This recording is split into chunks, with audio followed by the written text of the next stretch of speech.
पिछले लेक्चर के अंदर हमने प्लानिंग हायरार्की को समझा था, जिसको हम हायरार्की भी कह सकते हैं।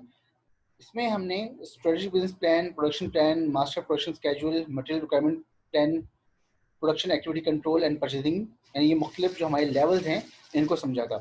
और ये बात हम समझ चुके हैं कि हम एक ब्रॉडर टाइम स्पेक्ट्रम से नैरोअर टाइम स्पेक्ट्रम की तरफ मूव कर रहे होते हैं, और एट द सेम टाइम हम एक बहुत ही जनरल डिटेलिंग से लेकर बहुत ही स्पेसिफिक डिटेलिंग की तरफ टॉप बॉटम अप्रोच के तहत पहुंच रहे होते हैं। ठीक है, तो ये वाली बात तो हमारी स्टैब्लिश हो गई पिछले लेक्चर के अंदर। अब हम एक एक करके तमाम प्लान्स को समझेंगे, मगर ध्यान में रखिएगा कि स्ट्रेटेजिक बिजनेस प्लान को हम नहीं समझेंगे। वो इसलिए क्योंकि ये तो ऑलरेडी आप लोग कई सब्जेक्ट्स के अंदर समझ चुके हैं कि किस तरह से विजन मिशन बन रहा होता है, किस तरह से हम अपनी लॉन्ग टर्म प्लान्स को तरतीब दे रहे होते हैं।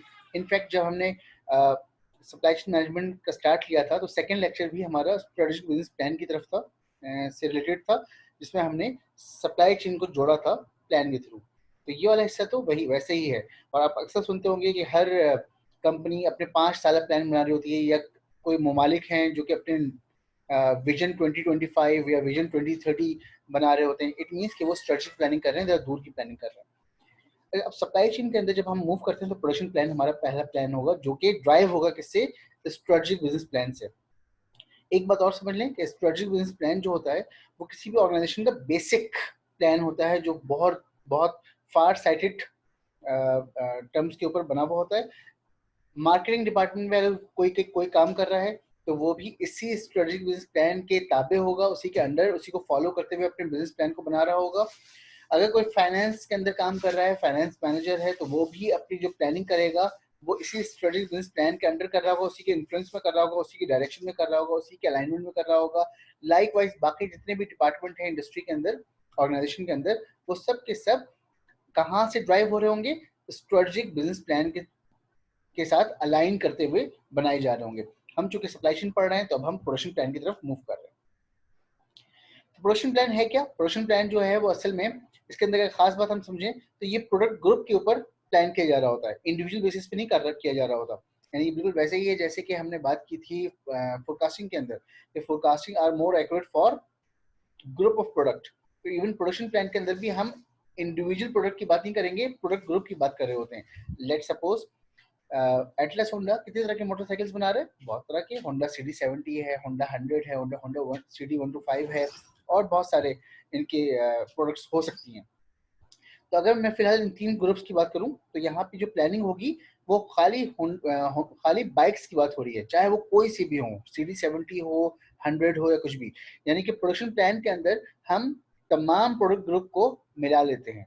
ठीक है, तो एक खास बात क्या है प्रोडक्शन प्लान के बारे में कि प्रोडक्ट ग्रुप के हवाले से इनकी प्लानिंग हो रही होती है।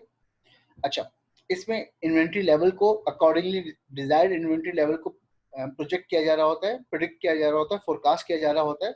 ठीक है, अगेन रिसोर्स नीडेड क्या चाहिए उस मैग्नीट्यूड को बनाने के लिए, उतनी सारी मोटरसाइकिलें बनाने के लिए। तो अगेन यहाँ पे प्लानिंग होती है, इस लेवल पे प्लानिंग होती है कि कितने इक्विपमेंट चाहिए इनको, कितनी मशीनें चाहिए, मतलब ठीक है, कितने लेबर्स दरकार होंगी इस तरह की पूरी साल की प्रोडक्शन को पूरा करने के लिए, कितना मटेरियल रिक्वायरमेंट होगी, हमें कहाँ कहाँ से हमें इसे खरीदना होगा। तो ये सारी चीज़ें जो हैं ये कहाँ कहाँ से उसकी अवेलेबिलिटी हो सकती है। तो ये सारी प्लानिंग जो है ये प्रोडक्शन प्लान का पार्ट है। ठीक है, और अगेन इनकी रिसोर्सेज, और भी जो रिसोर्सेज हैं उनकी अवेलेबिलिटी किस तरीके से होगी, तो ये सारी चीज़ें प्रोडक्शन प्लान का हिस्सा होता है।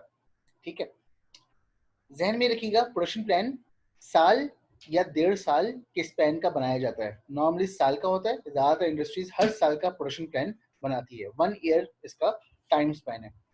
सेकेंड लेवल पे हम मूव कर रहे हैं तो हम मास्टर प्रोडक्शन स्केड्यूल की बात करेंगे। मास्टर प्रोडक्शन स्केड्यूल जो है वो किससे ड्राइव होगा? प्रोडक्शन प्लान से ड्राइव होगा। जो जो हम ऊपर से नीचे आ रहे हैं तो वो ड्राइव हो रहा होगा अपने पिछले वाले प्लान से। मास्टर प्रोडक्शन स्केड्यूल के अंदर हम अब ग्रुप ऑफ प्रोडक्ट की बात नहीं करेंगे, अब हम बात करेंगे ईच एंड आइटम की। ईच एंड आइटम की बात करेंगे, यानी कि अगर मैं वही होंडा वाली मिसाल ले लूं तो होंडा के अंदर 3 तरह की मोटरसाइकिल बन रही थी, तो हमने प्रोडक्शन प्लान में तीनों को मिलाकर प्लानिंग की। मगर मास्टर प्रोडक्शन स्केड्यूल के अंदर अब CD70 अगर उनका कोई मॉडल है तो उसी ही की बात होगी। और CD70 में भी अगर ब्लैक मोटरसाइकिल की बात हो रही है या रेड की बात हो रही है तो हम बिल्कुल इंडिविजुअल प्रोडक्ट की बात कर रहे होंगे इस वक्त। कि एग्जैक्टली कौन मोटरसाइकिल की बात हो रही है। यहाँ पे चले अगर हम बात करते हैं, कोई पंखे बनाने की कंपनी है, वो बहुत सारे तरह के पंखे बनाती है, जिस तरह ceiling fan, exhaust fan, pedestal fan और बहुत सारे तो इन सब की जो कलेक्टिव प्लानिंग होगी वो प्रोडक्शन प्लानिंग में हो रही होगी। लेकिन अब अगर हम इंडिविजुअल पंखे की बात करेंगे कि सीलिंग फैन की बात हो रही है, और सीलिंग फैन में भी फलाना फलाना फैन, यानी कि इसमें भी साइजेस का मसला है ना, तो इसमें हम ईच एंड आइटम की प्लानिंग कर रहे होंगे मास्टर प्रोडक्शन स्केड्यूल के अंदर। ठीक है, यानी बिल्कुल पिन पॉइंट कि कौन सी प्रोडक्ट की बात हो रही है और उसमें से भी कौन से साइज की बात हो रही है। ठीक है, लेवल ऑफ डिटेल जाहिर सी बात है थोड़ी सी ज्यादा चाहिए प्रोडक्शन प्लान में, तो चूंकि हम जेनरिक बात कर रहे थे, मास्टर प्रोडक्शन स्केड्यूल में अब हम डिटेल में बात करेंगे। ठीक है, जरा डिटेलिंग इसके अंदर बढ़ रही है as compare to production plan. Obviously अब यहाँ पे एंड आइटम की बात हो रही है, ग्रुप ऑफ आइटम की बात नहीं हो रही, तो and item versus group of item का फर्क है डिटेलिंग के अंदर। और टाइम पीरियड चूंकि वहां पे ज्यादा था, यहाँ पे यूजुअली वीक्स और मंथ्स की बात हो रही है। वहां पे एक साल की प्लानिंग की बात हो रही थी प्रोडक्शन प्लान के अंदर, मगर यहाँ पे मास्टर प्रोडक्शन स्केड्यूल के अंदर हम वीक्स और मंथ्स का स्केड्यूल बना रहे होंगे। जाहिर सी बात है अब ज्यादा ड्यू डिलिजेंस चाहिए होगा, ज्यादा बारीक बीनी के साथ काम करना होगा, क्योंकि अब हम एग्जीक्यूशन आगे जाकर एग्जीक्यूशन पे भी लेकर जाएंगे इसको ना, तो अब हम जरा सा डिटेल बढ़ती जा रही है। तो फोकस किस पे है बार बार मेरा, लेवल ऑफ डिटेलिंग के ऊपर। ठीक है, अगला लेवल क्या है हमारे पास, master requirement plan, master material requirement plan. Material requirement plan के अंदर क्या होता है कि अब हम एंड आइटम की जो बात कर रहे हैं ना, कि अगर लेट्स सपोज सीलिंग फैन की बात हो रही है, फलाना सीलिंग फैन जिसके एक खास साइज हो। ठीक है, उस सीलिंग फैन के अंदर अगर आपको पंखे को आप पे नजर जा रही हो, तो उस पंखे की 3 पंखड़ियां होती हैं, उसके अंदर हर पंखड़ी के अंदर 3 या 4 स्क्रू लगे हुए होते हैं, कुछ में 6 स्क्रू लगे हुए होते हैं। तो अब हमें ये देखना है कि एक पंखे को बनाने के लिए क्या क्या चीजें चाहिए। ठीक है, उन चीजों की जो प्लानिंग है ना, कि हमें कितना कॉयल चाहिए, कितने पंखड़ियां चाहिए, कितने इसके स्क्रूज चाहिए, और जो जो उसके अंदर कंपोनेंट्स या इंग्रेडिएंट्स चाहिए, उन सब की जो प्लानिंग है वो किसमें होती है, मटेरियल रिक्वायरमेंट प्लान में के अंदर शामिल होती है। यानी गौर करो कि हम कितना दूर से चले, फिर हम कहाँ तक अब इंडिविजुअल कंपोनेंट की बात कर रहे हैं। यहाँ पे जुमला पढ़ लेते हैं, and items requirements broken down into specific components. जो एंड आइटम है उसके भी स्पेसिफिक कंपोनेंट में उसको तोड़ दिया। व्हाट टू मेक, अब वहां पे हम ये फैसला करेंगे उनमें से क्या चीज हमें खुद बनानी है और क्या हमें बाय करना है और कब खरीदना है और कब बनाना है इसको। तो ये अब प्लानिंग का फेज हमारा कंप्लीट हो रहा है। उसके बाद कंट्रोल का फेज शुरू होगा, यानी जब हमने मटेरियल रिक्वायरमेंट प्लान का फैसला कर लिया, तो अब नेक्स्ट स्टेप क्या है हमारे पास, production activity control and purchasing.